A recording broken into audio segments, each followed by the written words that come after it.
पहले 4 दशकों की सबसे भयावह बाढ़।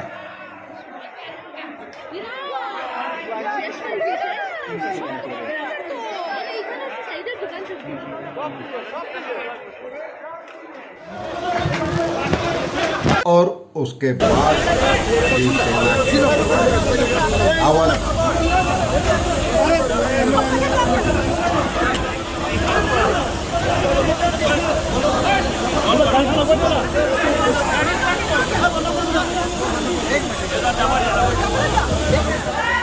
इन दोनों घटनाओं ने सिलचर में एयरपोर्ट के लिए डोलू चाय बागान की जमीन के अधिग्रहण के खिलाफ होने वाले आंदोलन को पटरी से उतार दिया है, या कहें तो हाशिए पर पहुंचा दिया है। नमस्कार, मैं हूं प्रभाकर मणि तिवारी। आप देख रहे हैं मेरा खास कार्यक्रम पॉलिटिक्स विद प्रभाकर। असम इन दिनों कई तरह की समस्याओं से जूझ रहा है। भारत का पूर्वोत्तर राज्य, पूर्वोत्तर का प्रवेश द्वार। पहले तो 1 महीने के भीतर दूसरी लहर आई है बाढ़ की, जो 4 दशकों की सबसे भयावह बाढ़ है। और इसने 35 जिलों के 35 में से 32 से ज्यादा जिलों को अपनी चपेट में ले लिया है। लगभग 55 लाख लोग इसकी चपेट में है। 100 से ज्यादा की मौत हो चुकी है। अभी यह चल ही रहा था कि उसके बाद महाराष्ट्र सरकार के विधायक, शिवसेना के बागी विधायक सूरत होते हुए राजधानी गुवाहाटी पहुंच गए। तो अब सरकार का सारा फोकस इन विधायकों की सुरक्षा, इनको रखने, सुरक्षित रखने आदि पर केंद्रित हो गया है। उससे पहले बाढ़ पर केंद्रित था। और जब इतनी भयावह बाढ़ हो तो भला आंदोलन की किसे सूझेगी। तो यही हुआ। ग्रीनफील्ड एयरपोर्ट जो सिलचर में बनना था, उसके लिए डोलू चाय बागान की 2500 बीघे जमीन का जो अधिग्रहण हुआ, वहां लगे लाखों पौधे उजाड़ दिए गए। उसके खिलाफ आंदोलन धीरे धीरे जोर पकड़ रहा था। कई तरह के काम हो रहे थे, कई तरह की रणनीति बनाई जा रही थी, लेकिन बाढ़ उन सबको पानी में बहा ले गई है। फिलहाल जब जान पर बनाई हो, लोगों को जीवन मुश्किल हो गया हो, जीना दुभर हो गया हो, तो आंदोलन की किसे सूझ सकती है। और बाढ़ के बाद, बाढ़ के बीच में ही अब शिवसेना के बागी विधायक राजधानी गुवाहाटी पहुंचे हैं।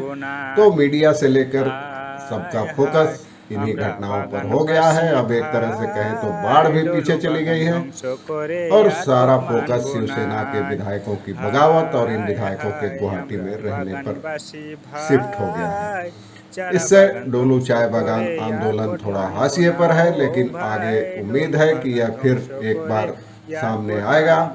आज चर्चा करूंगा इन्हीं मुद्दों के विस्तार से। देखिए आखिर तक रिपोर्ट। जैसे तो चैनल को सब्सक्राइब करें, मित्रों परिजनों के साथ शेयर करें और घंटी का निशान भी दबाना मत भूलें।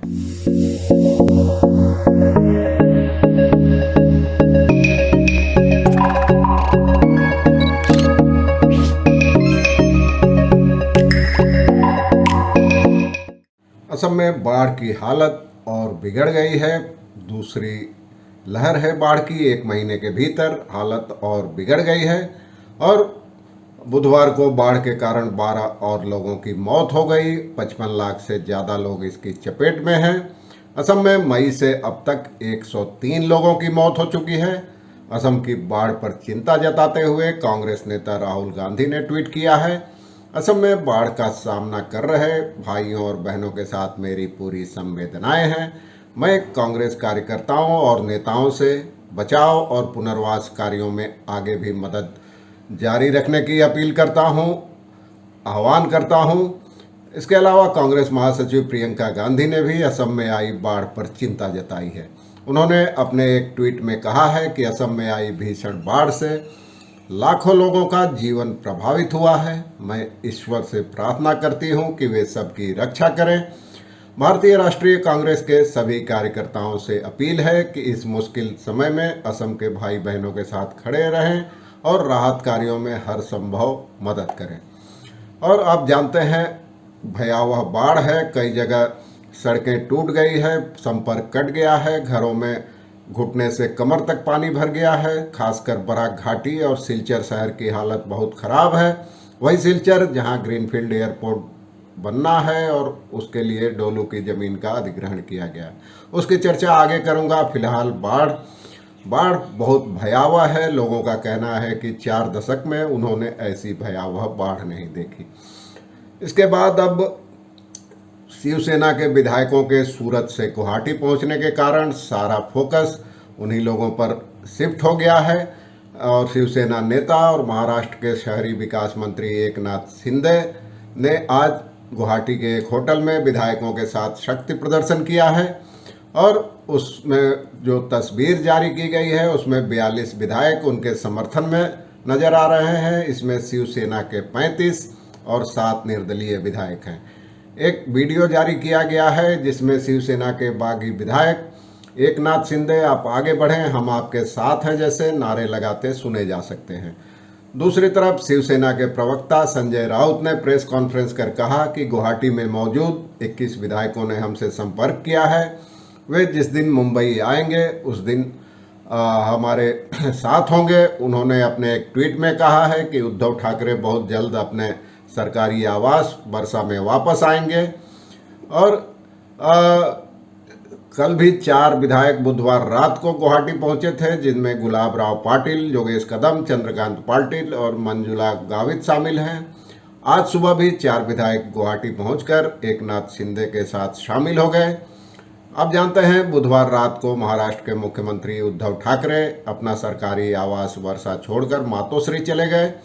इससे पहले अपने एक फेसबुक लाइव में उन्होंने कहा था कि वे मुख्यमंत्री पद से इस्तीफा देने को तैयार है, लेकिन इसके लिए शिवसेना के विधायकों को सामने आकर उनसे बात करनी होगी। और सियासी संकट लगातार गहराता जा रहा है, लेकिन मुद्दा ये है कि असम में अब बाकी सारी समस्याएं हाशिए पर चली गई है और यही सबसे शीर्ष पर है।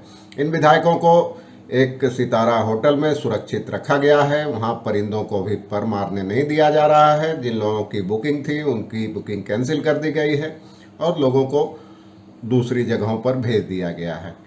तो इन दोनों घटनाओं ने डोलू चाय बागान के अधिग्रहण के खिलाफ जो आंदोलन चल रहा था उसे एक तरह से हाशिए पर ढकेल दिया है। और आप जानते हैं ग्रीनफील्ड एयरपोर्ट के लिए अब तक कोई प्रस्ताव नहीं भेजा गया है। आरटीआई के तहत एक खुलासा तो हुआ ही है।